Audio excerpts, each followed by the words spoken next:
네, 안녕하십니까. 정 본부장입니다. 네, 항상 저 여기 할 때마다 좀 느끼는 건데, 이게 데스크 쪽이 이쪽보다 조금 더, 어려운 것 같아요. 확실히 사람이라는 것이, 이 데스크라는 것이 좀 더 격식이 있다 보니까 그런지, 어저께 제가 이제 토요일 날, 이제 일과 마치고, 사실 어저께 마감이었는데, 원래 좀, 월 마감에는 임원들이 좀 이렇게 끝까지 남아가지고 이렇게 좀 마감하는 걸 봐야 되는데, 제가 너무 늦으면 이게 사실 여기 찾을 데도 없고, 또 제가 이것도 촬영을 하고 나서 또 식사도 하면서 여기 누구야 좀 모시는 분이 좀 있어가지고 같이 좀 식사할 게 있어가지고 제가 좀 임원분들한테 아쉬운 소리를 좀 했었습니다. 그래서 이제 불이 나게 여기 와서 데스크 쪽에서 이제 번갈아 가면서 이제 제가 좀 녹화를 하려다 보니까 어제 상당히 좀 이 갈색 브라운 계통의 그 양복이나 저는 참 마음에 들더라고요. 그래서 어제 내용이 그 강원지사 선거에 대해서 제가 좀 얘기를 했었죠. 이제 뭐 곧 올라갈 텐데 이제 편집을 하고 물론 뭐 상당히 좀 편집 기술이 좀 떨어지긴 하지만 인물로 버티겠습니다. 인물로. 제가 뭐 대한민국 보통 정도 인물은 되기 때문에 인물로 좀 버티는데 어제 뭐 이광재 의원 그리고 이제 그 김진태 전 의원 이 둘의 격돌 정말 뭐 재밌을 것 같아요. 그래서 한번 그 내용을 좀 했었고 오늘 내용은 사실은 이제 정치 얘기는 뭐 사실 두 번 연속했으니까 사실 뭐 제가 뭐 또 정치학과를 나왔다고 하지만은 뭐 전문가도 아니고 제가 뭐 정당에 막 계속 기웃거리면서 제가 17년도부터 이제 한 18년도 정도 1년 정도를 제가 기웃거렸거든요. 뭐 사무실 좀 나가고 정말 뭐 정치 낭인처럼 정말 돈 많이 쓰면서 뉴스룸도 하고 뭐 뉴스룸 지금도 하고 있지만 아무튼 뭐 그러면서 이제 그때는 좀 이제 주워둔 바가 있는데 사실 뭐 정치에 대한 얘기들은 굳이 뭐 제가 정치과를 나왔든 안 나왔든 오히려 그 한 조직에서 한 50살 먹은 사람이 보는 시각이 대충 맞아요. 예, 특히 뭐 한 70 넘으신 분들이 보는 건 좀 더 맞고. 그래서 어떻게 보면 뭐 지혜롭다 아니라 뭐 또 많이 안다 모른다 뭐 이런 느낌은 제가 봤을 때는 뭐 굳이 뭐 많이 배우고 이거보다 뭐 누구나 맞따라 뭐 40이 넘으면은 졸업장이 필요 없고 뭐 50이 넘으면은 뭐 재산이 뭐 필요 없네 뭐 이런 얘기 하잖아요. 뭐 60이 넘으면 남자 여자 구분이 안 되고 뭐 이런 얘기처럼 40대가 넘으면은 많이 배우고 안 배우고는 큰 의미가 없는 것 같습니다.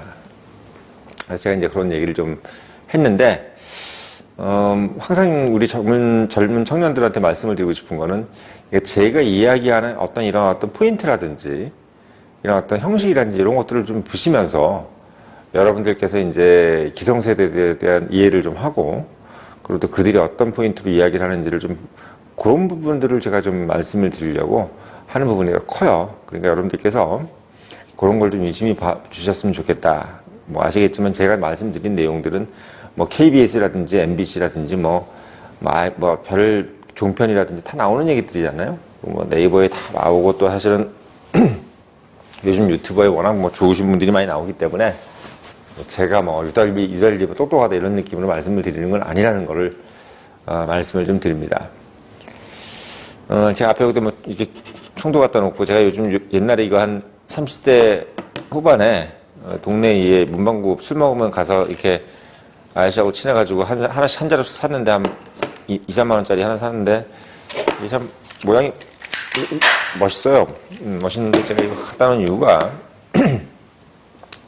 뭐 밋밋하기도 하고 그런 것도 있지만 오늘 내용이 이제 러시아 사태에 대해서 좀 이제 이야기를 한번 해볼까 싶어요. 그래서 지금 벌써 뭐 2달이 넘어가고 있지 않습니까? 2달이 넘어가고 있는데 과연 뭐 이 러시아 우크라이나 전쟁이 언제까지 갈 것인지 뭐 이런 부분들도 중요하고 또 중요한 거는 이런 전쟁이 앞으로도 계속 일어날 수 있는 것인지 그리고 또 이런 전쟁이 일어나는 이유가 뭔지 뭐 이런 얘기들을 좀 해드려야 될 것 같아요. 요즘에 저도 자주 보고 있는 그 유튜브 방송이지만 저희 연대정외과 선배이기도 하고 그 이충근 TV 아주 재밌게 보고 있어요. 뭐 구독자가 어마어마하고 사실은 정말 어떻게 이번에 입각을 해도 될 분인 것처럼 뭐 외무부 장관이라든지 뭐 안보실장 뭐 이런 걸로 좀 가셨으면 참 좋을 정도로 상당히 뭐 그 경륜이 뛰어나신 그 방송을 하고 계시더라고요. 저도 참 그걸 보면서 야 이거 참 선배님을 떠나서 참 볼만한 얘기다 이런 생각이 많이 듭니다. 아무튼 뭐 제가 보는 입장에서의 그 부분은 또 좀 틀리다기보다는 그냥 뭐 자연스럽게 들으시면 되는 거죠.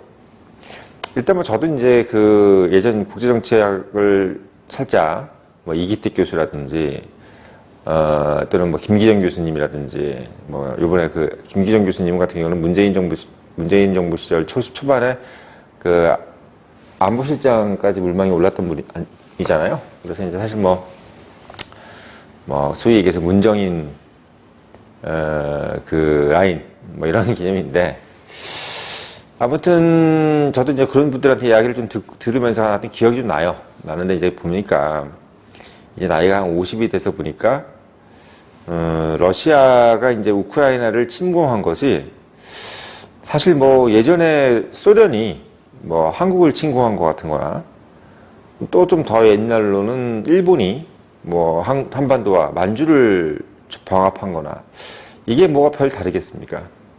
사실 어떻게 보면은 이 국제정치 뭐 이충근 교수님께서도 늘 말씀하시지만 국제정치라는 것은 현실이다. 이런 현실에서 입각을 해야 된다. 그 현실이라는 건 뭐다? 강한 것이 약한 것을 잡아먹는다. 이런 기조에서 이제 이야기를 하는 거기 때문에 사실 뭐 러시아가 이제 우크라이나를 병합을 지금 병합을 한다기보다는 우크라이나한테 뭐 병합한다는 건 아니죠. 크림반도를 병합을 이미 했고 2014년에 지금 이제 우크라이나의 동부 지역 친러시아 주민들이 많이 살고 있는 뭐 돈바스라든지 뭐 이런 지역을 지금 공격을 해서 지금 점령을 뭐 이미 하고 있고 심지어는 지금 우크라이나 수도인 키이우에까지 지금 이제 들어가서 점령을 하겠다. 이렇게 지금 뭐 되고 있어요. 근데 지금 뭐 어쨌든 1주, 2주 만에 끝날 전쟁처럼 보였는데 지금 2달이 넘었단 말이죠. 그런 것들을 보면서 뭐 여러분들도 이제 관심을 좀 가지겠지만 사실 제가 말씀드리지 않습니까? 이 남자의 가장 뭐 보시는 분이 여성분도 있겠지만 이 늙은 아저씨들이 맨날 모여가지고 어디서 다리 밑에 같은 데 가가지고 노래방 기기 틀어놓고 막걸리 마실 게 아니라 이게 신문이라든지 이런 것들을 쭉 보면서 국제정치를 공부하라. 이게 제가 이제 늘 하고 하는 말 아니겠습니까? 나이가 먹고 남자의 가장 큰 매력은 그냥 멍청하게 있지 말고 국제정치라든지 뭐 괜히 또 무슨 태극기 들고 다니면서 박근혜, 박정희 얘기할 필요 없이 국제정치의 이론을 공부하면서 신문을 보는 것이 훨씬 더 실소 있고 또 주변 청년들한테 보여줄 것이 많다 이런 생각이 듭니다. 그래서 더더욱 이제 이런 강의를 제가 드리는 건데 제가 예전에 사실 뭐 그 김기정 교수 수업 때도 들었지만 영국하고 이 미국 그리고 이 러시아의 관계는 불구 대천의 원수의 관계입니다. 특히나 이제 미국이 나타나기 전에 뭐 영국, 소위 우리 서방이라고 그러죠, 서방. 이 서방이라는 말 자체가 사실 러시아를 기반을 두고 하는 얘기예요. 아니, 사실 뭐 지구가 둥근데 내 나라가 중심인 거지, 뭐 서방, 동방이 어디 있겠습니까? 근데 영국이란 나라나 이런 나라들은 항상 자기들을 서방이라고 그러거든요, 웨스트. 그 웨스트는 누구에 대한 웨스트겠느냐? 그게 보면 이제 러시아에 의한 웨스트인 거예요. 그러니까 늘 우리가 이제 뭐 그레이트 게임이니, 뭐 그레이트 게임이 이제 그레이트 게임이라는 게 있어요. 그 예전에 영국이랑 러시아의 어떤 그 대결 구도, 러시아가 남하 정책이라든지 팽창 정책을 하지 못하도록 계속 영국이, 그때만 해도 영국은 이제 19세기, 20세기의 거의 이제 초반까지는 그 강대국이었잖아요. 그래서 이제 전 세계에 뭐 MI6, 여러분들 잘 아시는 007을 투입해가지고 어디 저기 러시아의 놈들이 저기 지금 남하를 하는지를 계속 이제 본국에 보고하고 또 그걸 막고 이런 것들을 계속 반복하는 그것을 이제 결국 우리가 그레이트 게임이라고 했고 그거를 이제 또 이제 모방해서 만든 게임이 여러분들이 어렸을 때 했던 그 브루마블 게임입니다. 그래서 이제 그 브루마블 게임이 결국은 이게 그레이트 게임이에요. 아무튼 이 뭐 조지 캐넌 그 다음에 나온 얘기가 이제 조지 캐넌의 이제 봉쇄 정책. 예, 말하자면 이제 러시아가 이제 소련이 됐죠. 소련이 되는 것들을 소련이 된 이후에는 이제 그 영국의 바톤을 영국이 이제 러시아를 막아내는 그 바톤을 이제 미국이 이제 바톤을 이어받아서 계속 이제 소련을 봉쇄하는. 그래서 뭐 대표적인 것이 이제 아프가니스탄이죠. 그러니까 아프가니스탄이라는 것은 사실 이제 영국 때도 이제 러시아가 그러니까 인도 쪽으로 넘어가지 못하게끔 하기 위해서 이제 아프가니스탄을 막았다. 그래서 거기 아프가니스탄이라는 것이 그 셜록 홈즈의 첫 장에 나오잖아요. 왓슨. 예, 왓슨이라는 그 셜록 홈즈 따라다니는 약간 꼬봉 같은 사람 있잖아요. 그분이 이제 자기 군의관인데, 그 사람이 거기서 이제 폭탄 같은 거 맞아가지고 머리가 좀 멍해. 그래서 그 사람이 이제 후송을 와서 영국으로 다시 오는, 그것부터 시작하는 게 이제 셜록 홈즈지 않습니까? 제가 셜록 홈즈 처음부터 끝까지 다 본 사람이거든요. 거기가 나오는 게 바로 아프가니스탄이에요. 이미 그때부터, 19세기 때부터 아프가니스탄은 러시아의 팽창을 막기 위한, 특히 인도로 팽창하는 것을 막기 위한, 영국의 필사적인 그 어떻게 보면 저항의 장소인 거죠. 물론 아프가니스탄 입장에서는 영국도 믿겠지만, 그런 과정인데 지금 그 아프가니스탄을 또 뭐 미국도 막고 있었던 거죠. 미국은 이제 또 사실은 마찬가지로 소련이 팽창한 것을 막는 것이 또 가장 중요한 부분이니까 여러분들 뭐 영화 잘 아시는 뭐 영국은 셜록 홈즈지만 또 미국 입장에서 봤을 때는 그때 이제 할리우드 영화의 전성시대이기 때문에 람보 3가 이제 거기 나오죠. 람보 3. 그래서 람보 3가 이제 그 아프가니스탄 전쟁을 배경으로 해서 이제 찍은 영화인 걸로 알고 있습니다. 아무튼 지금 19세기부터 그 뭐 200년 동안 서방, 그러니까 영국이라든지 미국을 기준으로 한 이런 나라들은 러시아가 평창하는 것에 대해서는 그냥 경기를 일으킨 나라예요. 왜 그럴까? 한번 생각해 보시면 이번 전쟁의 어떤 행방을 보면 알 수 있습니다. 그 영국이라는 나라가 봤을 때 러시아는 천연자원과 뭐 소위 얘기해서 이제 석유, 지금 뭐 천연가스부터 시작해서 모든 뭐 우리가 뭐 필요로 하는 여러 가지 자원들을 아주 엄청나게 가지고 있는 나라일 뿐만 아니라 북극해를 점령하고 있고, 그리고 북극해를 통해서는 또 어느 대륙까지 다 갈 수 있어요. 뭐 아시겠지만 이제 지구본을 위해서 한번 보십시오. 그럼 북극해가 있잖아요. 그럼 북극해를 통해서 가면은 어디로 가죠? 캐나다로 들어갈 수 있고, 노르웨이로도 갈 수도 있고, 좀 지나면 영국으로도 갈 수 있어요. 북해를 통해서. 한마디로 얘기하면 러시아는 어느 대륙으로도 갈 수 있는 그런 광대한 영토와 그리고 위치를 점하고 있습니다. 뭐 다행히 옛날에 뭐 그 러시아가 어떻게 미쳤는지 우리가 소위 어디죠? 거기 에스키모 있는데 알래스카 거기를 이제 우리가 헐값에 이제 미국에 넘겼잖아요. 그때도 이제 사실 제정 러시아 때라 이제 러시아 뭐 리더십들이 거의 뭐 엉망이기 때문에 사실 뭐 그런 것도 막 팔아넘기고 했었던 거예요. 물론 뭐 땅에 대한 어떤 뭐 그런 개념도 없었던 시대이기 때문에 그런 것도 있었겠지만 전략적인 땅의 위치. 아무튼 지금은 알래스카도 이제 미국 겁니다만은 그 베링해 저쪽, 알래스카의 베링해 저쪽은 러시아 영토죠. 그리고 또 아시겠지만 알류산 열도로 내려오는 그 일본으로 이제 우리 그 일본 열도 가기 직전에 그런 쪽도 다 이제 어떻게 보면 러시아 영토고 뭐 이런 식으로 돼 있습니다. 그러다 보니까 영국 입장에서는 저거는 뭐 막아야 될 정도의 나라가 아니라 저게 흥하면 우리가 망한다. 이런 어떤 입장에 있었던 거예요. 그래서 사실은 뭐 영국이 독일을 이렇게 상당히 좀 많이 도와준 경우가 많았습니다. 특히 2차 세계대전이 발발하기 전에도 그랬고, 그 영국이라는 입장에서는 독일, 프로이센 뭐 이게 무서웠던 게 아니라 러시아가 무서웠어요. 그래서 늘 영국인들은 프랑스의 반대를 무릅쓰고도 항상 독일을 키웠죠. 중부 유럽이라고 합니다, 그걸. 뭐 키신저의 그 월드 오더라는 그 책을 제가 이제 원서로 보고 있는데, 그 책에 보면 항상 나오는 얘기가 바로 그 세력균형론에서 의한 중부 유럽의 강화.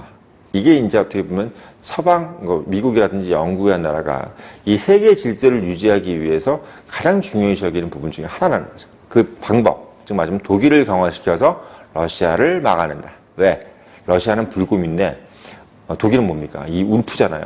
불곰이라는 것도 무섭지만 이 울프가 이게 막 떼거지로 몰려서 막 사람을 막 달려들면 그 불곰이 당해낼 수가 없어요. 근데 근데 아시겠지만 이 울프를 풀어놓으면 또 뭐가 문제입니까?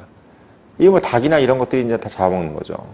여러분들 아시죠? 프랑스가 이 상징 동물이 닭이잖아요. 그러니까 영국이 자꾸 이제 독일을 자꾸 도와주고 하다 보니까 뭐 베르사유 조약 때도 막 그걸 파기하고 하는 것도 영국이 상당히 도와줬어요. 영국이 이제 그 베르사유 조약을 많이 반대했단 말이죠. 왜? 이렇게 베르사유 조약 때 1차 세계대전 끝나고 독일을 망가뜨려 놓으면은 다시 또 재무장에서 문제를 일으킬 수 있다는 것도 있지만 이 독일을 너무 가혹하게 해서 약적으로 만드는 걸 또 싫어했어요. 프랑스가 하도 그걸 또 싫어했기 때문에.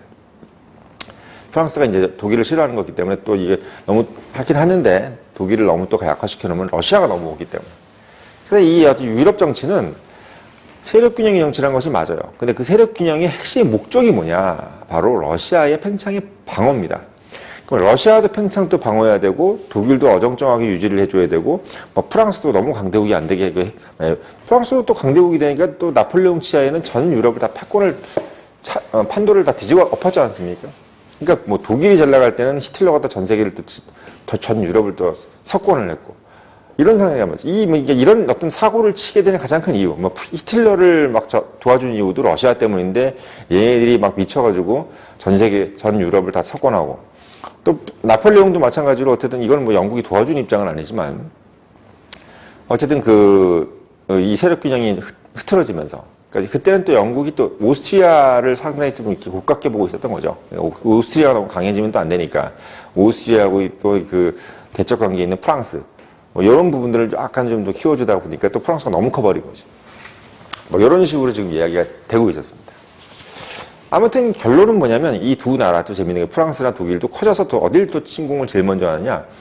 물론 뭐 제일 먼저 하는 건 서쪽이지만 이 러시아를 가만 안 둬요. 왜?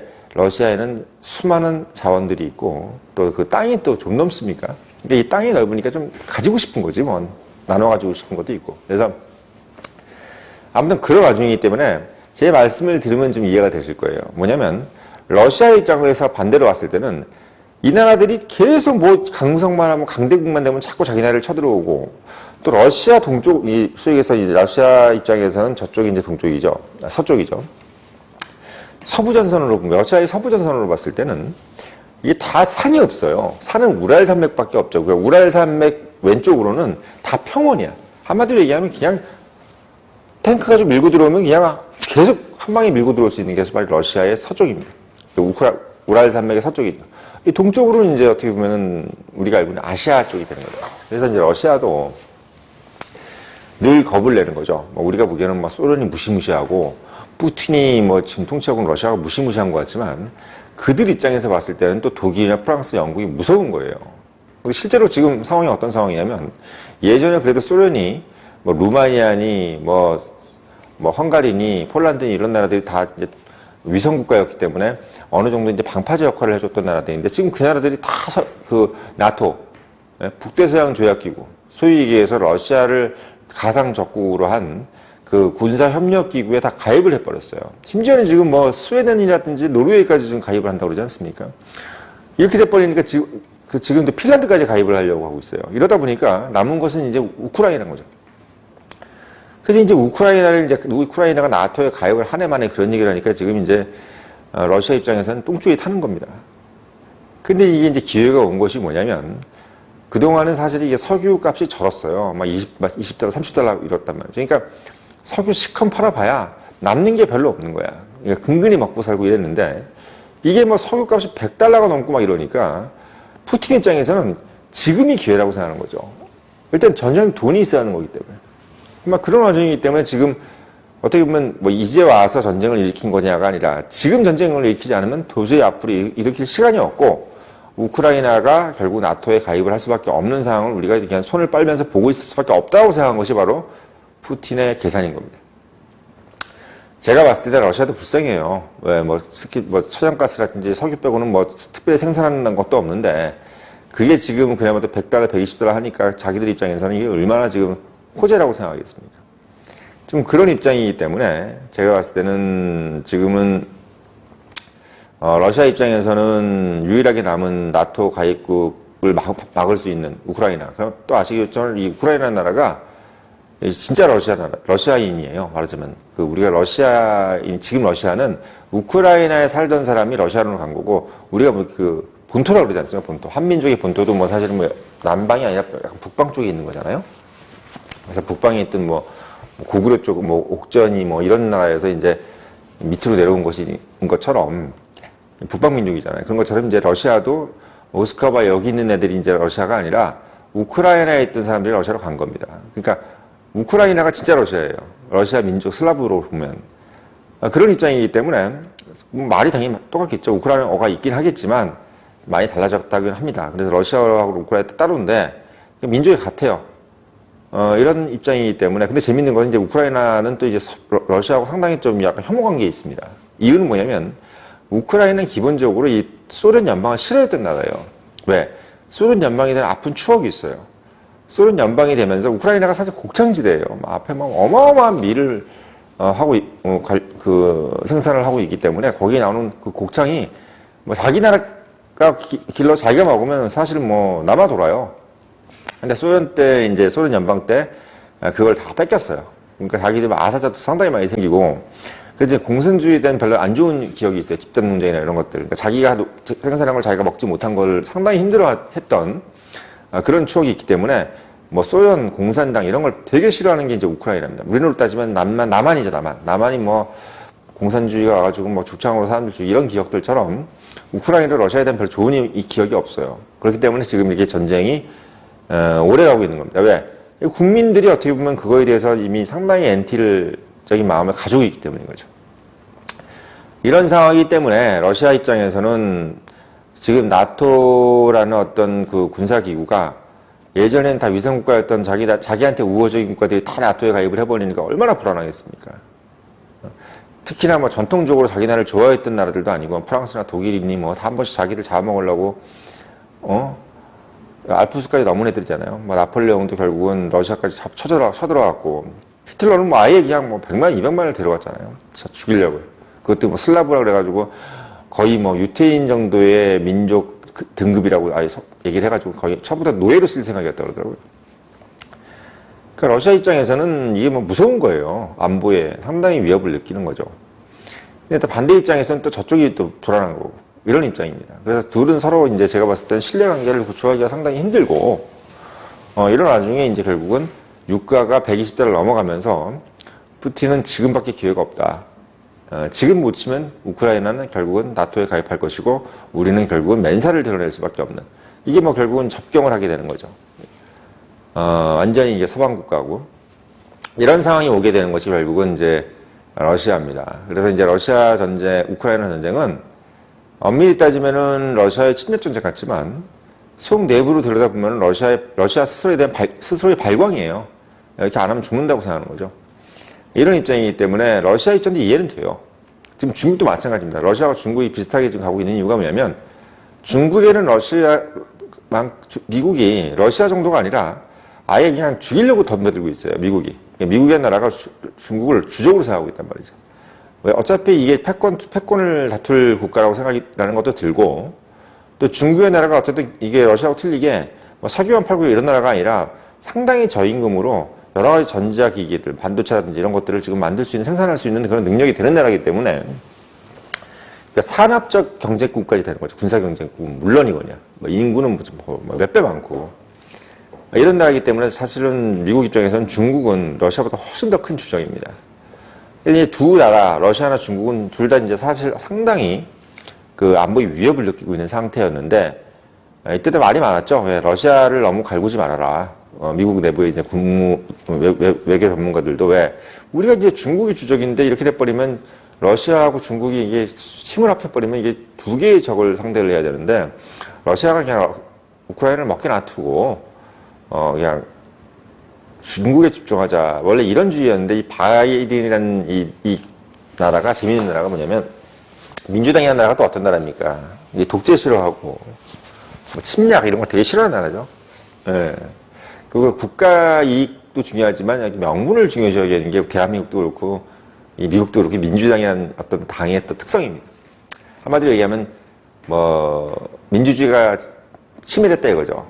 그리고 자유민주주의 침해되고 침략이라는 것 이런 것은 결국은 우리 공동의 어떤 컬렉티브 세큐리티 말하자면 집단 안보가 이걸 방어해 줘야 된다. 그래야지 안정적인 지역 안보가 구축이 된다는 어떤 그런 주의가 이제 바이든주의고. 뭐 트럼프라든지 이런 또 공화당은 이제 결국 자국 우선주의인 거죠. 뭐 각자의 안보는 니네들이 알아서 해. 뭐 이런 얘기들입니다. 니네들이 알아서 하란 말이야. 뭐 이런 개념이기 때문에. 그래서 우리가 생각할 때는 뭐 민주당 정권이 더 민주적이고 뭐 공화당 정부가 그 전쟁 안 했네 뭐 이런 것 같지만 실제로는 반대예요. 어떻게 보면 그 월남전도 민주당이 시작을 했잖아요. 그렇죠? 예, 민주당이 시작을 했고 그리고 이제 닉슨이 끝냈죠. 예, 공화당이 끝냈습니다. 예, 공화당이 끝냈어요. 예, 공화당 정부가 들어오면 뭔가 이제 전쟁을 잘 안 하려고 해요. 왜? 워낙 실리적인 정부라 보니까 뭐 전쟁 많이 하는 거 싫어해요. 예, 기업들도 별로 안 좋아하고. 뭐 군사 장비들, 물론 군산복잡체들 같은 경우는 또 그것도 기업이기 때문에 좋아할 수 있는데, 이 유가가 많이 올라오고 이러면 이제 결국 기업 생산성이 떨어지기 때문에, 뭐 전쟁 되면 유가가 올라갈 수밖에 없지 않습니까? 그래서, 보통은 이제 공화당 정부가 들어서면 전쟁을 좀 안 하려고 하는 경향이 있고, 민주당은 무슨 소리야. 무조건, 자유민주 지켜야지. 그래서 어떻게 보면 우리 예전에 쿠바 사태 때도 케네디가, 제사 합사전 하자. 쿠바에다 미사일 갖다 설치하려면은, 소련 너희들하고 3차 대전 하겠다. 그냥 선을 한 거예요. 뭐 전쟁, 뭐 우리가 민주주의에 안 살 바에는 죽어도 좋다. 뭐 이런 생각을 갖고 있는 게, 민주당입니다. 바이든도 이제 그런 와중인 거예요. 그러니까 그런 부분들도 여러분이 좀 알고 계셔야 된다는 거야. 그러니까, 이 전쟁이라는 부분, 특히 미국 입장에서의 어떤 전쟁이라는 부분은, 그런 어떤 이데올로기적인 부분, 정당 이데올로기적인 부분이 좀 있다. 이런 부분들도 여러분들 알고 계셔야 돼요. 그래서, 사실 이게 트럼프 정부였으면 러시아가 손쉽게 우크라이나를 당연히 접수를 하고 트럼프가 그렇게 도와주지 않았을 겁니다 아마.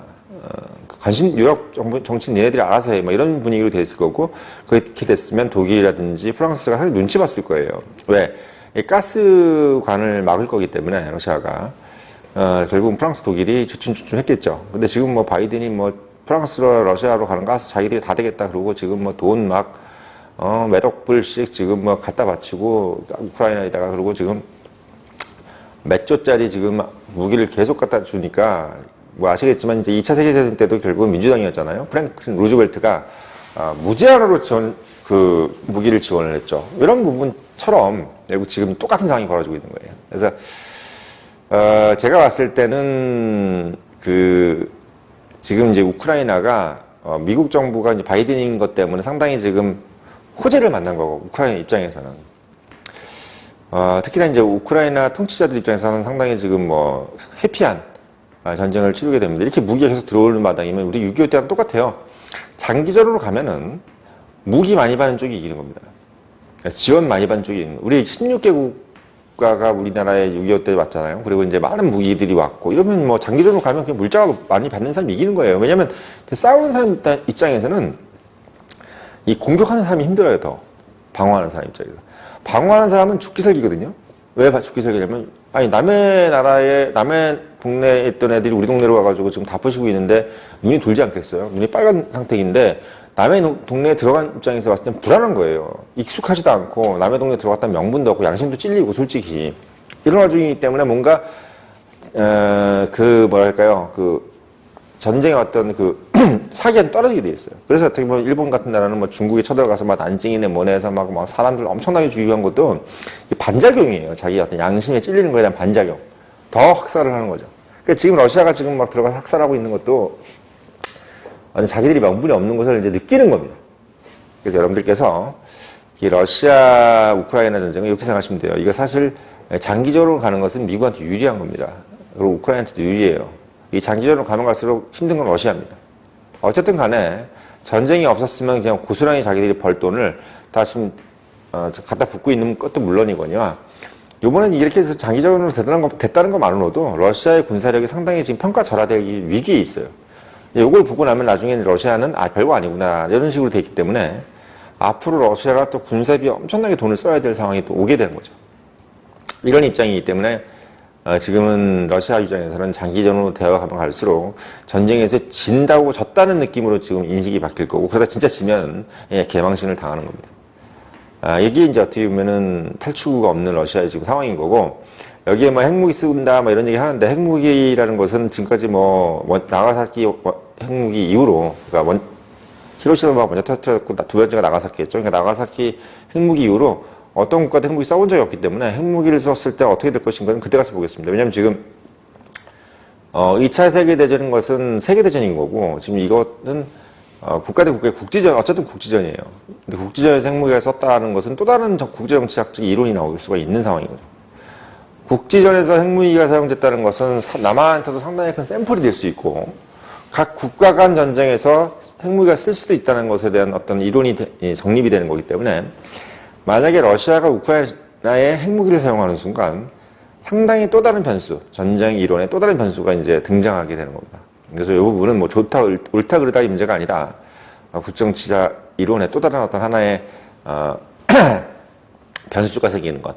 이렇게 보시면 될 겁니다. 그래서 앞으로 뭐 러시아 우크라이나 전쟁 계속 뭐 지켜봐야 되겠지만 아마 쉽게 끝나지는 않을 겁니다라는 생각이 들고 만약에 끝난다 그러면 그거는 이제 뭔가의 또 다른 탈출구를 보여주면서 뭐 제 생각에는 뭐 나토에 가입 안 하는 조건으로 크림반도도 내주고 뭐 이래야 될 거예요. 크림반도까지 지금 내줘야 될 상황일 수도 있다는 거. 러시아가 지금 병합을 하게 된 이런 상태. 이게 결국은 이 국가 대 국가가 전쟁을 하면요. 상대 국가가 아무리 커도 이 우크라이나가 4천만이 넘는 인구이기 때문에 4천만을 다 죽일 수는 없잖아요. 그렇기 때문에 이게 지금 쉬운 전쟁이 아니라는 것을 여러분들이 보게 되는 겁니다. 이게 몇 천만이 넘는 정도의 국가 단위에서 전쟁이 일어나면요. 이게 뭐 이기고 지구가 쉽게 결정이 안 나요. 여러분들 뭐 임진왜란 때 보십시오. 그 뭐 한 1,000만 정도, 1,200만 정도 됐던 시대일 텐데 뭐 일본하고 조선하고 싸워서 결론이 났습니까? 결론 안 나요. 그냥 다 죽을 때까지 결론 안 나는 겁니다. 결국은 그렇게 되면 이제 소모전으로 끝나는 거예요. 그래서 이 인구가 이렇게 많은 나라의 국가끼리 전쟁은 초반에 어떤 기선을 제압을 해서 협상으로 끝나야 되는 문제지 전면전으로 갔을 때는 결국은 끝나는 것이 없다. 전쟁은 모든 사람들이 다 망한다는 걸로 기결이 된다는 것을 여러분들이 아시면 될 겁니다.